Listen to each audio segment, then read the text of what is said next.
Exactly এই মোটরসাইকেলগুলোই সব চুরি হয়ে যাওয়ার হয়তো অভিযোগ আমাদের থানাগুলোতেই নেই, জয়নগর থানাতে, বিভিন্ন থানাতে আছে। এরা এগুলো চুরির ভাই কনফেস করেছে এবং এদের দেখানো লিডের অনুযায়ী আমরা সেগুলোকে কালেক্ট করি।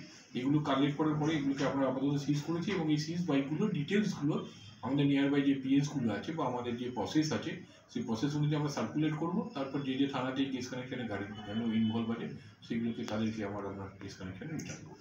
পেয়েছি সিসিটিভিতে, দেখুন এক্স্যাক্টলি তো সিসিটিভি দিয়ে সব কিছু বলবো না, সিসিটিভি একটা অবশ্যই হেল্পিং হ্যান্ড ছিল আমাদের জন্য।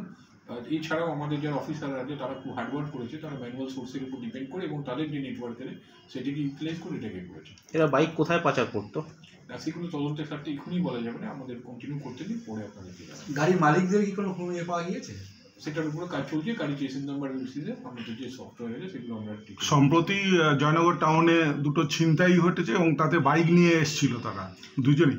এই তাদের সঙ্গে কি এদের কোনো যোগ আছে? না, এখনই সেটা বলা যাবে না, আমরা খতিয়ে দেখছি সব দিকগুলোতেই থাকতে পারে, সেটা আমরা ডিউরিং ইনভেস্টিগেশন আরো ডিটেলস বের করব। যারা অ্যারেস্টেড আছে প্রিভিয়াস কোনো কি এই ধরনের কোনো আছে? হ্যাঁ, এদের অনেকগুলো কেস আছে বিভিন্ন থানাতে, এটা এভিডেন্ট আছে। ওরা অ্যারেস্টিং হয়েছিল?